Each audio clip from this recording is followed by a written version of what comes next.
Agora sim. Ah, olá, pessoal. Boa noite, todo mundo que está aqui mais uma vez. Você que está vendo a gravação. Bom dia, boa tarde, boa noite, né? A gente não sabe que hora você está vendo a gravação, mas seja bem-vindo, bem-vinda. Estamos aí, vamos começar o capítulo 4. Esse capítulo 4 é um capítulo diferente, porque ele vai ter algumas. Paulo vai dar seguimento naquilo que ele já havia falado, né? Então, reforçando, a carta aos Efésios é a carta da da bênção completa, né? Da plenitude da bênção, né? Bendito seja o Deus e Pai do nosso Senhor Jesus, que tem nos abençoado com toda sorte de bênçãos. Efésios capítulo 1, verso 3, né? Nas regiões celestiais em Cristo. Então, isso é assim que começa o texto, né? E aí ele vai dando os desdobramentos no capítulo 1, no capítulo 2, no capítulo 3, e agora chega no capítulo 4, e ele vai falar sobre alguns assuntos. Primeiro, da unidade, né? Então, primeiro ele vai falar sobre a unidade do corpo de Cristo, mas essa unidade ela é fruto de um chamado, de uma vocação, que é o que ele vai dizer. Ele vai dizer, olha, vivam de um jeito digno da vocação que vocês foram chamados, porque só tem um. A banda toca de um jeito só, não tem dois ritmos, nem três ritmos, não tem como ser cristão de duas, três, quatro, cinco maneiras, só tem um caminho. Então, ele vai dizer, por causa desse argumento aqui, vocês têm que viver de maneira digna da vocação que vocês foram chamados. E ele vai continuar e ele vai dizer, e olha, isso daí é para que a gente sirva uns aos outros com aqueles presentes, com aqueles dons que o Senhor nos deu. E ele vai dizer, porque aquele que desceu, subiu também, levou cativo o cativeiro e deu dons aos homens, né? Então ele vai dizer os dons que foram dados, a gente chama essa lista de dons ministeriais. Eu não gosto muito dessas nomenclaturas, o pessoal vai colocando dentro de caixas, né? Os dons milagrosos, os dons de não sei do que, os dons de não sei o que lá, né? Então, eu prefiro dizer que são dons do Espírito, que tem a ver com serviço, mas todos têm a ver com o serviço do Senhor. Então, a gente vai caminhando aí no capítulo 4 e a gente vai ter no final ali do verso 17 para frente, é um capítulo bem extenso, né? São 32 versículos. Vai falar sobre a vida na igreja e tudo mais, né? E vai encaminhando para essa parte mais prática da carta, né? Ele vai sair um pouco mais da parte teórica da coisa. Deus nos abençoou e olha só as promessas e tudo mais, tal, tal, tal.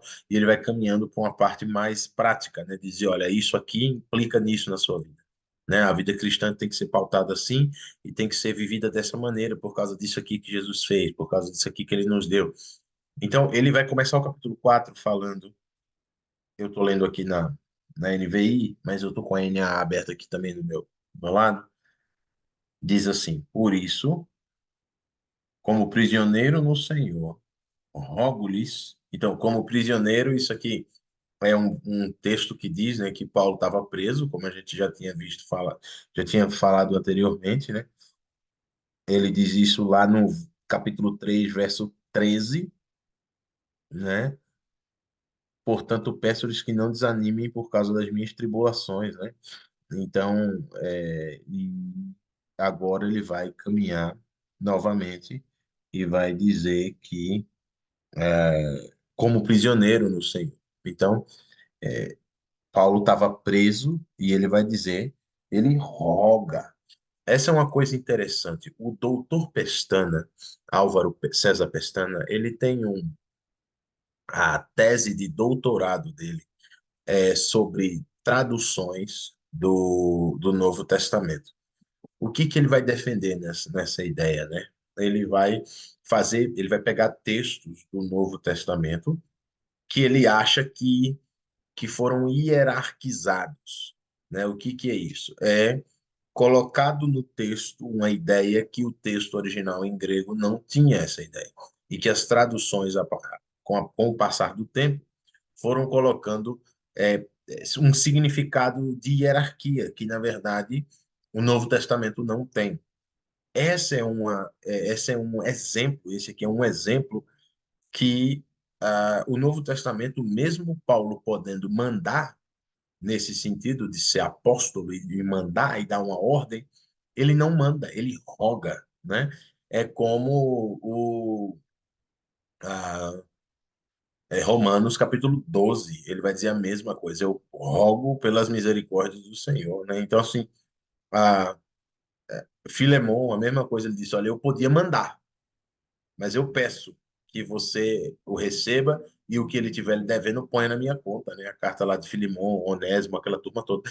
Então, veja só, essa é a ideia, né? Paulo, mesmo podendo mandar, ele roga. E ele vai dizer que vivam de maneira digna da vocação que receberam. Paulo está dizendo, pelo amor de Deus, né? Vivam, como a gente diz no Nordeste, feito gente, né? Lembra o pai, né, nordestino que deu educação para o filho e fala assim, eu criei gente, não foi cachorro, não, né? Então, viva direito, viva como alguém digno da educação que a gente te deu. Esse, obviamente que isso aqui não tem a ver com educação, mas tem a ver com chamado, tem a ver com vida cristã. Paulo está dizendo, olha, se você foi chamado para ser cristão, para ser discípulo de Cristo, viva de um jeito digno. E o que que é viver de maneira digna da vocação? Ele vai dizer no verso 2. Então, se a gente quer saber como é que vive digno, de maneira digna da vocação que a gente recebeu, é só ler o verso 2. Sejam completamente humildes, dóceis, pacientes, suportando uns aos outros. Como? Como é que a gente vive de maneira digna da vocação que fomos chamados, da vocação que recebemos? Primeiro, sendo completamente humilde, vivendo de maneira submissa, deixando a, os outros serem mais do que a gente. É isso que ele vai dizer. Passe dóceis, né? O que que é dócil? Deixa eu ver como que a NA traduz. Ele diz aqui com mansidão, né? É ser manso. O que que é ser manso? É não querer tomar as coisas na força, não querer resolver na força do braço, mas ser manso, ser humilde. Você ia falar alguma coisa, cara? Sim, eu tô brigando aqui com o botão de mudo. De mudo. É, tem uma coisa que eu acho curiosa, é que isso aqui é só a repetição do dom do Espírito, né? Paz, mansidão, paciência, amor, tá tudo aqui, né? Assim, pelo menos a Sim. metade tá por aqui, né? Sim, sim, sim, que ele vai estar em Gálatas, sim, exatamente.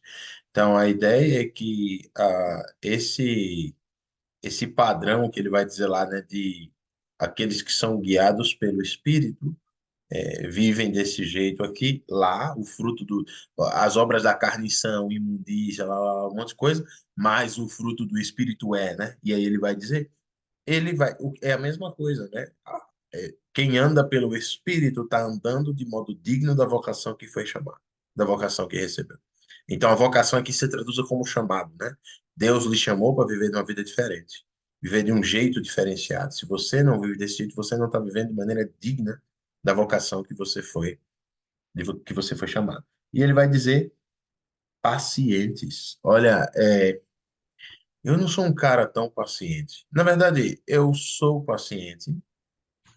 Na verdade, não é bom a gente falar assim, né? Eu acho que vocês deviam chamar minha mulher enquanto eu me levantar para beber água e perguntar para ela. Olha, Renata é muito paciente? Ela vai dizer, depende, eu acho. Se ele não estiver dirigindo, né? Então, assim, eu não sei, né? A gente tem que analisar, olhar para dentro e dizer, será que eu estou vivendo de maneira digna da vocação que fui chamado?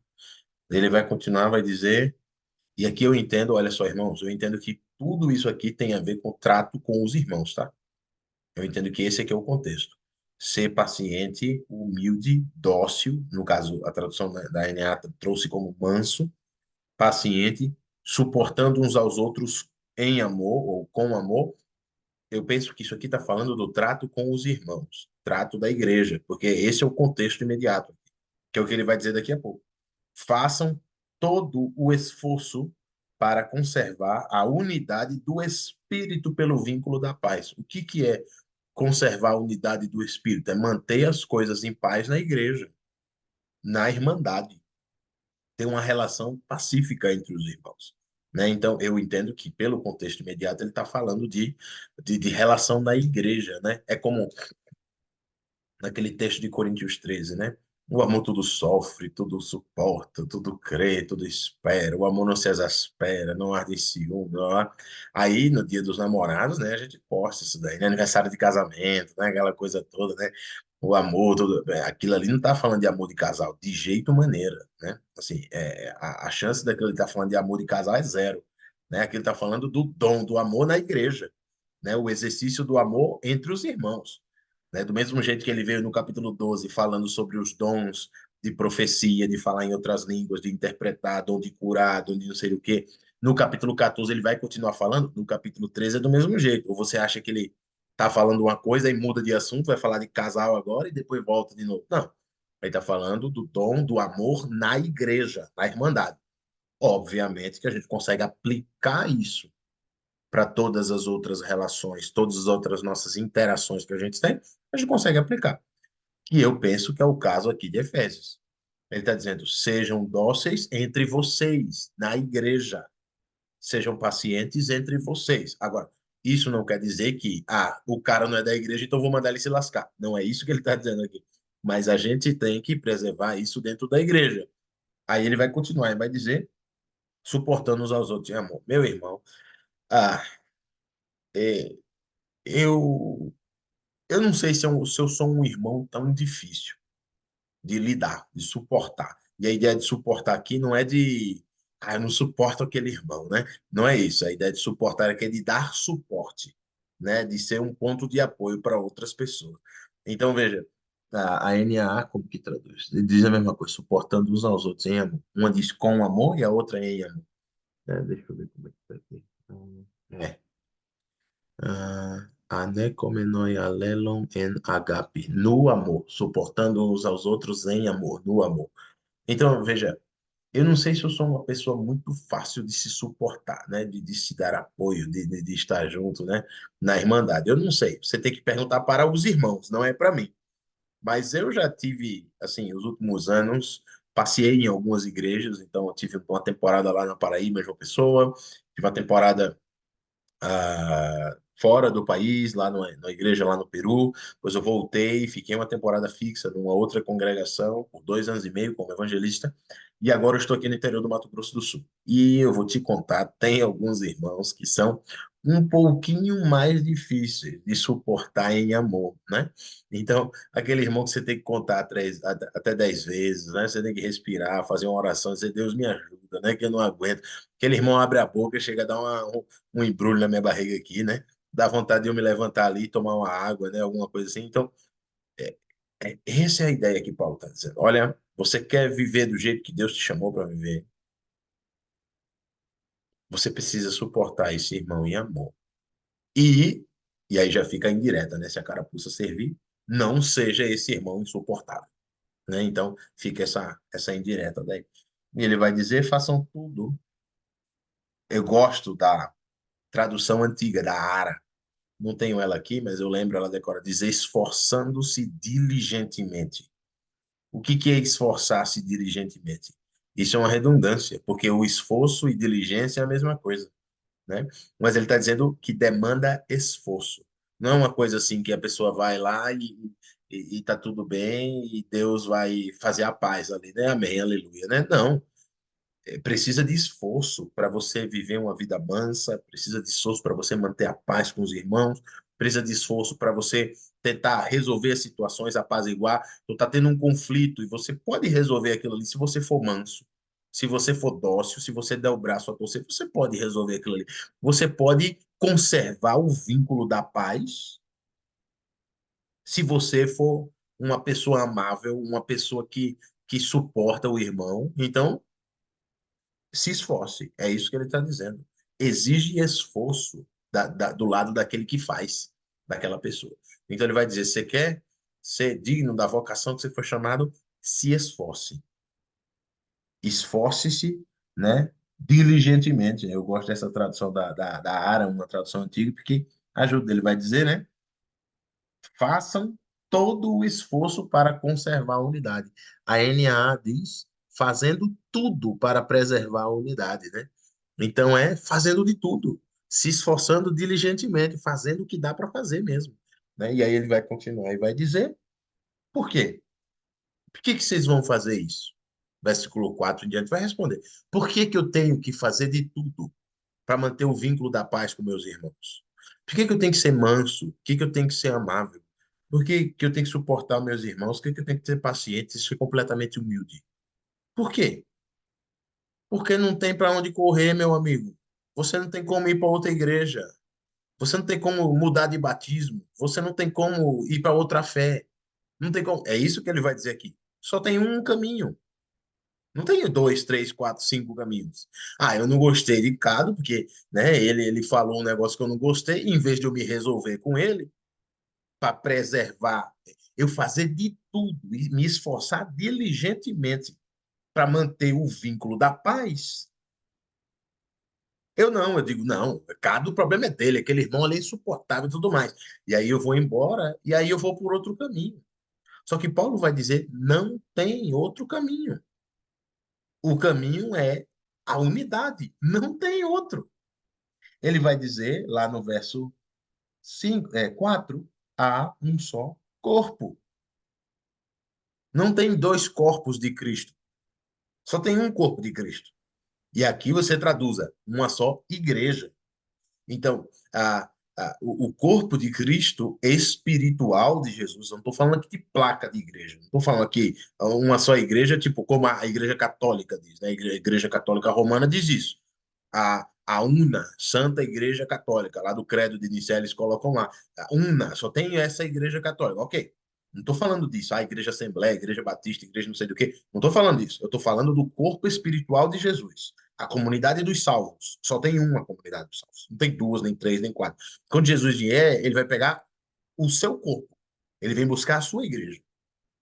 E se você faz parte desta igreja, porque você nasceu de novo, que você foi batizado, que se arrependeu, toda aquela coisa, tu teve fé, batismo, perseverança, e guarda os ensinos de Cristo. Se você faz tudo isso, você está no corpo de Cristo. Se você faz isso daí, só tem um corpo. É por isso que ele vai dizer: não adianta. Sabe aquele pai que tem dois filhos, que eles brigam, que ele diz, agora vai lá e abraça seu irmão. Aí o menino quer matar um ao outro, né? Ele quer matar um ao outro, ele diz, não, vai lá, se não, vai ficar de castigo, não joga videogame e não vai comer o doce depois do almoço. O que que eles vão fazer?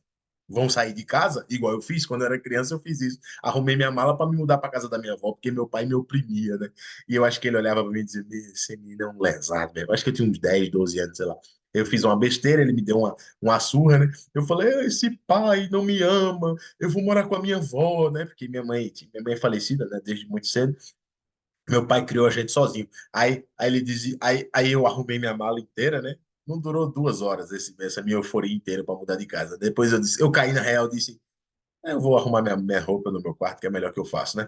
E eu botei as roupas de volta lá no guarda-roupa. É isso que ele está dizendo. Vocês têm que viver da maneira digna da vocação que vocês foram chamados, porque só tem um corpo.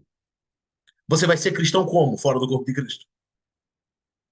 Se só tem um corpo. E ele vai dizer, e não é só um corpo, só tem um espírito. Não tem dois espíritos, três, quatro, cinco espíritos. E aqui, aí alguém pode dizer assim, mas Renato, o texto aqui está dizendo que só tem um espírito. E como é que a gente vê no Novo Testamento lá, o Jesus expelindo os espíritos imundos? Vamos lá, contexto. Não é disso que o texto está falando. O que, que o texto está falando? De um espírito que atua na igreja. Só tem um espírito que atua na igreja. O resto são espíritos falsos. São, são espíritos imundos. Eu estou falando do espírito que vem da parte de Deus. Qual que é? O Espírito Santo. Só tem um, não tem dois. Não tem como eu dizer que sou cristão e tenho o Espírito Santo. E aí Cado diz que é cristão e Cado diz que tem outro espírito. Não. Só tem um espírito. Então ele disse: olha, é uma coisa só. Se esforce para viver de maneira digna da vocação que você foi chamado. Viva desse jeito aqui, seja paciente, humilde, manso, dócil, suporte seus irmãos. Faça de tudo, com empenho, para preservar o vínculo da paz. E aí você pode pôr, porque não tem pão de correr. Se você quer ser cristão, só tem um corpo, só tem um espírito. Lembra 1 Coríntios capítulo 12? Todos nós fomos batizados num mesmo espírito. Todos nós fomos batizados num espírito. Não são dois, três, quatro, cinco espíritos. Um só. O Espírito de Cristo. Né? Eu vou até caçar o texto aqui para não citar sem dar referência. Coríntios, capítulo 12, versículo 13. Coríntios 12, 13. 1 Coríntios 12, 13. Pois em um só corpo, todos nós fomos batizados em um único Espírito. É o mesmo autor aqui, tá? O Paulo, mesmo cara. Num só corpo, um só, fomos batizados no mesmo Espírito, fomos cheios do mesmo Espírito. Aí ele continua, agora voltando para Efésios, né, capítulo 4, versículo. Ainda no verso 4, né, 4, 4, ele diz: assim como a esperança para a qual vocês foram chamados é uma só. Qual que é a minha esperança? Morrer ou Jesus voltar? E eu ter o descanso eterno. E eu ir para a bem-aventurança eterna. E qual que é a sua esperança? É a mesma coisa da minha. E a esperança do cristão que está lá na Turquia? A mesma esperança. Qual que era a esperança de Paulo? Eu prefiro partir para estar com Cristo, que é infinitamente melhor. É a mesma esperança da gente. O cristão tem duas, três, quatro, cinco esperanças. É a única esperança.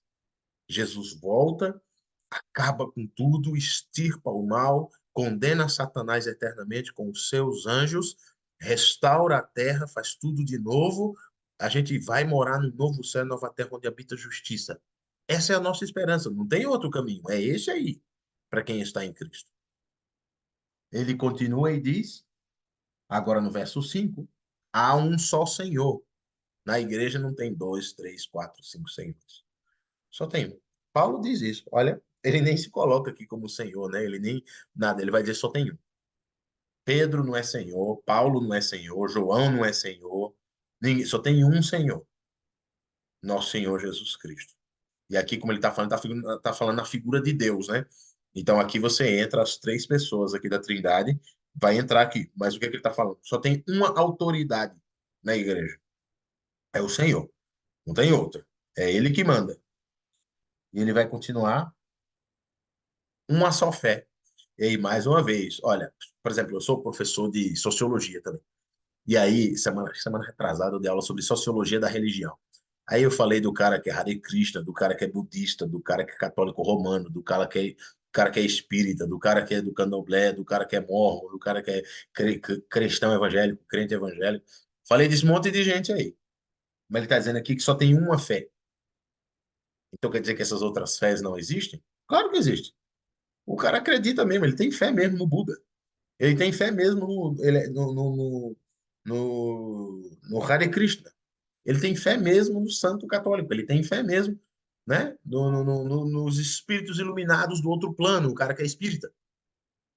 Mas o que Paulo está dizendo é: a fé verdadeira só tem um. O resto é tudo elucubração dos nossos pensamentos. É só coisa da nossa mente que a gente cria. É só um ídolo que está aqui dentro que a gente põe para fora e adora ele. Mas fé que salva, fé verdadeira, fé genuína, só tem um, que é o que o Novo Testamento vai chamar de fé evangélica. Mas entenda, não é evangélico que é diferente do católico, tá? Não é isso aí, do católico romano, como a gente chama hoje, né? Mas é a fé no evangelho, como o Novo Testamento apresenta. E aí ele vai dizer um só batismo. E ele fecha o versículo 5 dizendo isso. Então só tem uma fé, um só batismo. Aí vai ser confusão. Aqui a gente vai ter problema. Por quê? Porque o camarada vai dizer, não, mas peraí, não é só um batismo. Porque, veja, só na Bíblia a gente já tem dois. Só no Novo Testamento. Na verdade, eu li semana retrasada e parece que tem três. Que tem o tal do batismo do João Batista, que ele vai batizando o povo lá no Rio Jordão, aquele negócio lá. Tem o batismo de fogo, negócio assim, que Jesus falou lá, que ia batizar uma turma, né? E até o João disse, eu batizo com água, mas ele batiza com o Espírito e com fogo. Aí tem esse tal desse batismo com o Espírito, que é o contraste desse batismo com fogo. E por último, ainda tem esse batismo que Pedro prega, que Paulo prega no Novo Testamento. Se arrepende e seja batizado para perdão dos pecados. E que negócio é esse aí? Como é que é? Então a Bíblia está em contradição, porque Paulo está dizendo que só tem um batismo. E Pedro, e não sei quem, e Jesus, e João Batista. Como é que pode? Como é que fica? Mais uma vez, contexto. Vamos para o contexto. O que que esse texto está falando? Só tem um batismo na igreja. Paulo está falando da igreja. Ele escreve essa carta em 62 depois de Cristo, lembra? Em 62 depois de Cristo, Paulo está dizendo para os irmãos em Éfeso que a igreja só tinha um batismo. Não tinha dois, nem três, nem quatro, nem cinco batismos. Só tinha um batismo.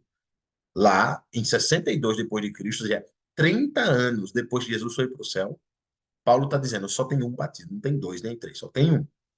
E aí resta nos entender que batismo é esse. Então, eu vou explicar de maneira ordenada para a gente entender. Quais são os tipos de batismo que a gente encontra no Novo Testamento? A gente encontra. E eu vou explicar isso aqui de maneira breve. Se você ficar com alguma dúvida, você me pergunta depois, para a gente não tomar tanto tempo da aula. E daí eu faço uma ênfase um pouco maior no que o texto diz e a gente continua. Quais são os versículos que a gente, os tipos de batismo que a gente encontra no Novo Testamento? O batismo de arrependimento, lá de João Batista, né? Então ele vai dizer, olha, eu estou batizando para arrependimento. Esse tipo de batismo, o que que era? Salvava? O cara, quando João mergulhava, o cara estava salvo? Como é que funciona a história? Não. Esse batismo de arrependimento era um símbolo para dizer que ele ia mudar de vida. Eu estou arrependido daquilo que eu fiz e eu quero mudar de vida. Eu quero ir por outro caminho. E aí João diz, olha, isso aqui não é suficiente. Tem frutos dignos de arrependimento. Lembra? Ele fala para os que vinham chegando a ser batizados, ele chama até de raça de víbora, né? Ele vai dizer, quem foi que induziu vocês a fugir da ira vindoura? Né? Ou seja, quem disse a vocês que vocês podem escapar da ira de Deus? Estão vindo aqui se batizar só para fazer um bem bolado aí, eu estou ligado na de vocês. E ele vai dizer: mostrem na prática que vocês mudaram. Então, esse é um tipo de batismo, o batismo de arrependimento. Só que esse batismo não salva ninguém. O batismo não salva ninguém. Esse batismo é um, um pré-batismo de Cristo. É, uma, é o trailer do batismo que ia vir com Jesus. O batismo que Jesus vai instituir, né? É o batismo, é o filme completo. O batismo de João é só um trailer, né? Ele vai dizer, ó, vai vendo a pitada aí, que daqui a pouco vai vir o show, daqui a pouco vai vir o espetáculo. O batismo verdadeiro vem daqui a pouco. O batismo para salvar vem daqui a pouco. Depois o próprio João vai dizer, olha, eu batizo com água, mas tá vindo um aí que ele é muito mais poderoso do que eu, e ele batiza com o Espírito e com fogo. E esse texto precisa ser entendido dentro do seu contexto. Por quê? Porque o batismo com o Espírito, naquele contexto, aí vai ter controvérsias, tá? O pessoal vai sapatear para um lado, outros vão sapatear para o outro, ou seja, vão ter divisões na interpretação do texto. A minha interpretação do texto, que eu acho que é a mais coerente com o texto, é que o batismo com o Espírito é um batismo para salvação. E o batismo com fogo é um batismo para condenação, conforme está descrito nos textos, nos três textos, né, que são nos evangelhos sinóticos, né? Então, ele vai, e aí você vai ter que ler o contexto. Se você tiver com dúvida sobre isso daí, fala comigo depois que a gente tenta explicar. Mas ele vai dizer, olha, o machado já está posta na raiz, né? Aquele que vai cortar, vai jogar no fogo para ser queimado eternamente, no fogo que nunca apaga, aquela coisa toda. Então, isso é o batismo de fogo. É um batismo para condenar. Então, no meu modo de ver, aquilo que o texto está dizendo é: aquele que vem depois de mim, que é Jesus, João falando de Jesus, ele tem poder para fazer duas coisas: para salvar e para condenar. É isso que o texto diz. Quem ele batiza com o Espírito, ele está salvo. E quem ele batiza com fogo está condenado. Né? Então, eu acho que é isso que o texto significa. Mas, ainda assim, Jesus nunca disse por aí: vão por todo mundo batizando com fogo os espíritos, perdão, os discípulos. Fazei discípulos em todas as nações, batizando com fogo em nome do Pai. Ele não falou isso. Ele não instituiu esse batismo. E aí vai ter o outro batismo mais adiante, que é o batismo que Jesus vai mandar fazer. Lá em Mateus capítulo 28, verso 18 em diante, lá em Marcos capítulo 16, verso 16 em diante, ah, ah, lá em Atos capítulo 1, ele vai dizer isso daí. Então, ah, que batismo é esse? É o batismo em água. Batismo em água, como a gente tem, em nome do Pai, do Filho e do Espírito Santo, como Jesus ordena lá em Mateus capítulo 28. Esse batismo em água, que neste batismo em água nós recebemos o perdão dos pecados, nós recebemos o presente, o dom do Espírito Santo. Nesse batismo em água, somos batizados com o Espírito. Lembra lá de Coríntios 12? Acabei de ler esse versículo. Todos nós fomos batizados num só corpo por um Espírito. Então, é nesse momento que nós somos acrescentados na igreja, nesse momento que nós temos o perdão dos pecados, que nós somos salvos, que o Espírito vem fazer morada na gente, que nos cela, como a gente viu Efésios capítulo 1, versículo 13. Quando creram nesse evangelho, vocês foram selados com o Espírito Santo da promessa. A gente leu isso lá no capítulo 1. Então, esse negócio todo aí acontece no batismo. Conforme 1 de Pedro capítulo 3 também, versículo 19 e 20 para frente, é o batismo. E esse batismo daí é o único batismo que continua acontecendo na igreja. Então, como é que a igreja começa? Atos capítulo 2. Pedro prega, as pessoas são batizadas. Atos capítulo 2, verso 38. O texto vai dizer, né, verso 35, 36 para frente. Este Jesus que vocês crucificaram, Deus o fez Senhor e Cristo. E aí, o verso 37 vai dizer que eles se compungiram no coração e perguntaram: o que faremos, irmãos? E aí Pedro diz: arrependei-vos, cada um de vós, e sejam batizados. Para quê? Para perdão dos pecados e receberão o dom do Espírito Santo. Esse batismo é o batismo que continua acontecendo por todos os séculos até hoje. Qual é o batismo? E aí, qual que é o batismo? O batismo é em água, por imersão. Para quê? Para ser perdoado e receber o dom do Espírito. Esse batismo acontece lá em Atos, acontece em Samaria, acontece em Roma, acontece em toda parte, porque só tem um batismo. Eu dei esse, como a gente diz, não, esse arrudeio inteiro, esse pano de fundo inteiro, para explicar isso. Porque alguém pode dizer, não, mas Jesus falou de batismo, não sei do quê. O João Batista batizava com arrependimento. Então, como é que o texto diz que só tem um batismo? Peraí. Naquela altura, na igreja, só tem um batismo, não tem dois nem três. A gente batiza em água para perdão dos pecados, para receber o dom do Espírito. É isso que está em Efésios capítulo 4, versículo 5. Há um só Senhor, uma só fé, um só batismo.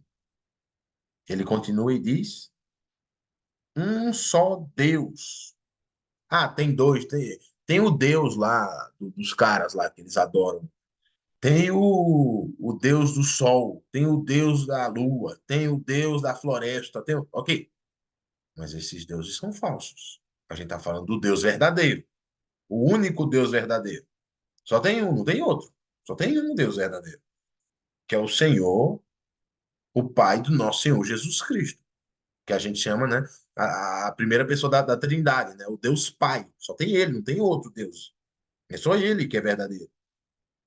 Deus e Pai de todos, que é sobre todos, por meio de todos e está em todos. Só tem um que preenche tudo. Só tem um que reina sobre todos. Só tem um que é autoridade sobre todos. É o Deus Pai de nosso Senhor Jesus Cristo. Verso 7. E a cada um de nós, ele vai dizer, ó, tem um Deus. Então, vamos recapitular. Veja, tem muita informação nesses primeiros 5 versículos aqui, 6 versículos. Tem muita coisa, porque cada palavrinha que ele diz a gente abre uma porta gigantesca. Mas ele vai dizer, olha, vivam de maneira digna da vocação que vocês foram chamados. Segundo, se esforcem. Como é que vive de maneira digna? Sendo dócil, humilde, manso, portando em amor, sendo paciente. Por quê? Porque só tem um corpo, só tem um espírito, só tem um batismo, só tem uma fé, só tem um Senhor. é uma coisa só. Então, se esforcem para manter o vínculo da unidade, para manter a unidade. Por isso que, irmãos, a gente tem que fazer de tudo mesmo, para manter as coisas unidas. Para dizer, olha, às vezes a gente vai se diminuir mesmo. A gente vai dizer, eu tô certo, mas se eu for bater o pé, não vai levar a lugar nenhum. Esse irmão aí, ele não vai mudar, porque ele é um cabeçudo. Ela é uma cabeçuda, não vai mudar. Eu vou dar o braço a torcer aqui para as coisas ficarem bem. Para a gente tentar ver se o negócio anda para frente. Vou fazer a minha parte. Pode ser que depois de eu tentar fazer a minha parte 200 vezes, pode ser que ainda assim não aconteça, porque o irmão é um cabeçudo, porque a irmã é uma cabeçuda. Aí ele vai precisar rever essas atitudes. A igreja vai ter que chamar, vai conversar e tudo mais. Mas no que depender da gente, fazer tudo o que é possível.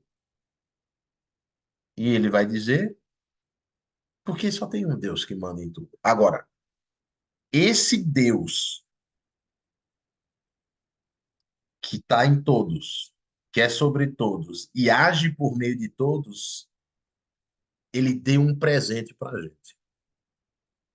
Ele permite que a gente se relacione com ele, com os irmãos, com habilidades que ele nos deu.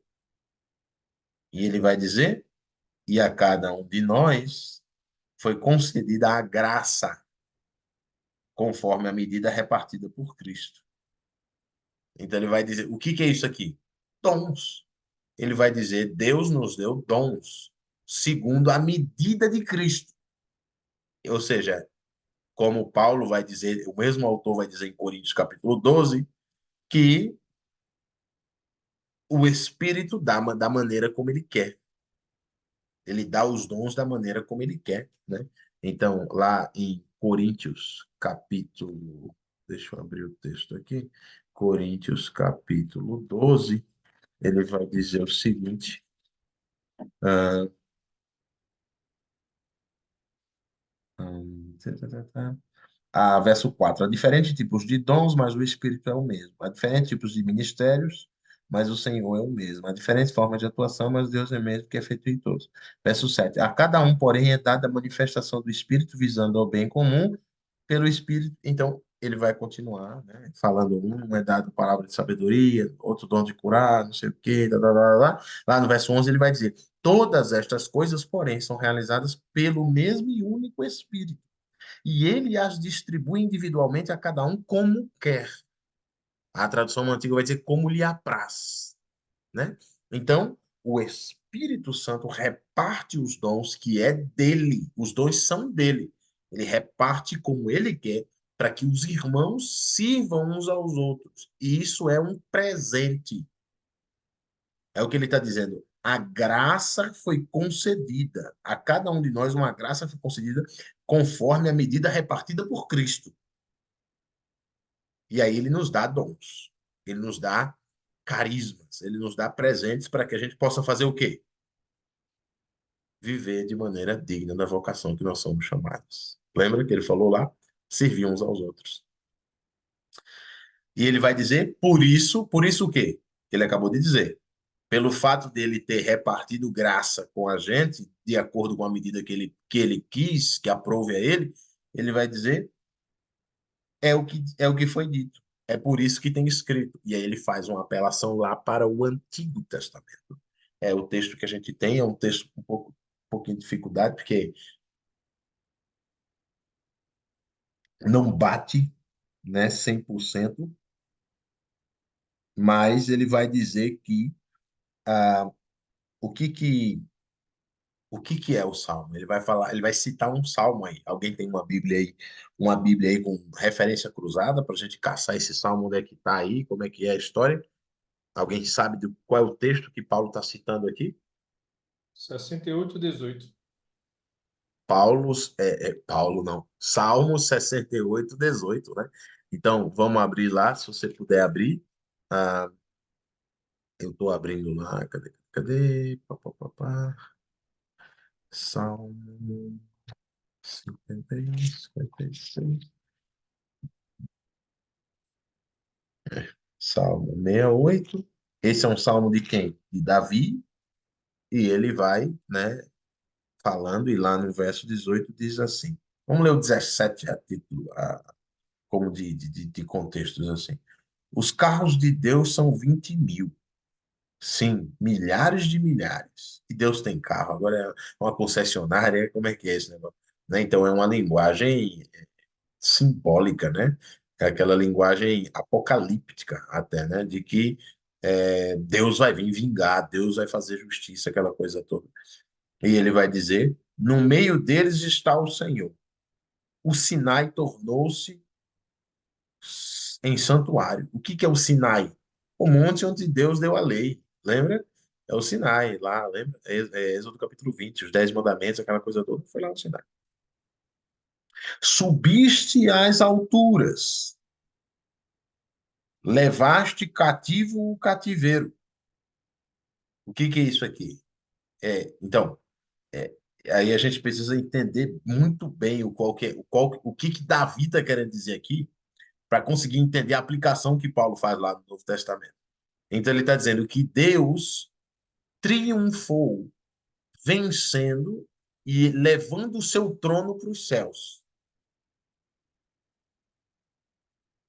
E aí, quando ele fez isso, ele levou cativo o cativeiro, ou seja, levou, resgatou as pessoas, né? No caso aqui, no contexto aqui, os israelitas. Então, ele levou cativo o cativeiro, levou os que estavam sendo oprimidos, os fracos, os perdedores de batalha. Deus levou com ele nessa sua ascensão, nessa sua subida às alturas, nessa sua subida de majestade ao seu trono, até mesmo rebeldes, ou seja, aqueles que ninguém dava nada, que achava que Deus não ia fazer nada por eles. Deus leva eles também. Deus dá chance para eles também. E aí, na metade do verso, diz assim: para que o Senhor Deus habite no meio deles. Então, Deus leva eles aos céus, né? Não literal, tá, pessoal? Isso aqui não é literal. Não é que Deus tinha um monte de carro, chegou lá e levou todo mundo nos carros dele. Não é esse o ponto. Mas ele está falando: o Senhor triunfou. O Senhor venceu sobre os seus oponentes e ele salvou os oprimidos, ele salvou aqueles que não tinham, inclusive os rebeldes, aquele que ninguém dava por eles. Deus levou eles, e ele vai dizer lá no verso 19, que é um verso muito lindo, diz assim: bendito seja o Senhor, que dia em dia leva o nosso fardo. Deus é a nossa salvação. O Senhor levou cativo o cativeiro. Ele deu a salvação. Ele levou e subiu aos céus triunfante. Todo mundo viu quando o Senhor fez isso. E aí o que é que Paulo faz? Ele lê esse versículo e diz que Jesus fez a mesma coisa. Ele diz: Jesus estava aqui na terra, levou cativo o cativeiro. Quando ele, na sua morte, na sua ressurreição, na sua ascensão aos céus, ele levou com ele, lembra? Ele disse que nós estamos nas regiões celestiais em Cristo. Ele levou cativo o cativeiro, aqueles pobres, inclusive os rebeldes, aqueles que odiavam Cristo, odiavam o Senhor. O Senhor, por meio da pregação do Evangelho, essas pessoas são regeneradas, são convertidas. E agora esses rebeldes, esses que não tinham esperança, são levados por Cristo aos céus, às regiões celestiais onde Cristo está. Nós estamos agora na presença de Cristo. E o que que ele está dizendo aqui? Todos os discípulos, toda a igreja. Ele levou cativo aqueles que estavam no cativeiro. Ele levou com ele. E está com ele. Nós estamos nas regiões celestiais em Cristo. Não é isso que ele disse anteriormente? Então ele vai dizer: o Senhor fez isso, só que ele levou lá e o que que ele fez? Despejou dons. Ele levou e deu dons aos homens. Agora, voltando para o texto de Efésios, né? Ele vai dizer que levou cativo o cativeiro e deu dons aos homens. Lá no verso. hum, Levou cativo muitos prisioneiros, deu dons aos homens. Verso 9. E aí ele vai explicar, né? Lá no verso 9 vai ter uma explicação. O próprio Paulo explica para a gente, né? Ora, que quer dizer ele subiu, né? Então, o que que foi isso? Ele vai dizer, senão que também havia descido às regiões inferiores da terra. Isso daí é um problema para a gente descascar. Que conversa é essa? Como é que ele desceu nas regiões inferiores da terra? Ele foi no inferno? Que negócio é esse daí, né? Porque tem um texto muito obscuro também lá da Epístola de Pedro, que vai dizer que Jesus pregou aos espíritos em prisão, né? Da época de Noé, enquanto o Senhor aguardava pacientemente, 1 de Pedro, capítulo 3. Aí é uma confusão grande. Mas, ah, e ele vai dizer, aquele que desceu é o mesmo que subiu acima dos céus a fim de encher todas as coisas, verso 10. Então, qual que é a questão do verso 9 aí? Ah, vai ter, vão ter brigas aí. Eu não acho que esse texto está falando de que Jesus desceu às profundezas da terra porque ele foi ao inferno. Eu não acho que é disso que esse texto está falando. Eu acho que é no sentido de que ele resgatou os homens. Agora, se você dissesse, não, Renato, para mim significa que ele foi para o inferno lá e levou cativo o cativeiro. Tudo bem, eu acho que não vai mudar absolutamente nada na interpretação do texto, mas se você acha que tá bom. Mas, meu modo de ver, esse texto está falando de que Jesus vem nas profundezas da terra, e o que eu quero dizer aqui é que ele vai e ele vem no local mais insalubre, o local mais profundo, o local onde não tinha ninguém, que ninguém iria lá. Ele foi para salvar as pessoas e levar essas pessoas presas para o reino dos céus. Então, eu acho que ele está falando daqui dessa terra, daqui desse mundo mesmo. Né? Ele veio aqui e levou as pessoas cativas para os céus com ele, para as regiões. Cádio, você quer falar alguma coisa? Tem uma segunda tradução aqui na NVI, né, tem no rodapé, dizendo que uma das traduções é regiões mais baixas, vírgula, a terra. E dá a entender isso no texto original, né? Sim. Ah, Regiões ah, baixas, a terra. sim. Então, essa é uma dificuldade, porque algumas pessoas vão dizer que Ah, deixa eu ver o versículo aqui. Verso 9. Estou na página errada. Ah, anebeteste meta catebecasta. Exatamente. Agora, meretesges, na terra, ou a terra. Então, porque o mere está em colchetes aqui no texto original grego. Então, assim, e aqui, quando a gente lê, vai ter muita, vão ser diferentes traduções dos manuscritos. Os manuscritos vão apresentar coisas diferentes. Então, assim, é um texto obscuro, é um texto complicado. De Efésios todo, eu acho que esse é um dos mais complicados. E ele vai dizer, e aí eu explico do jeito que eu entendo que o texto significa.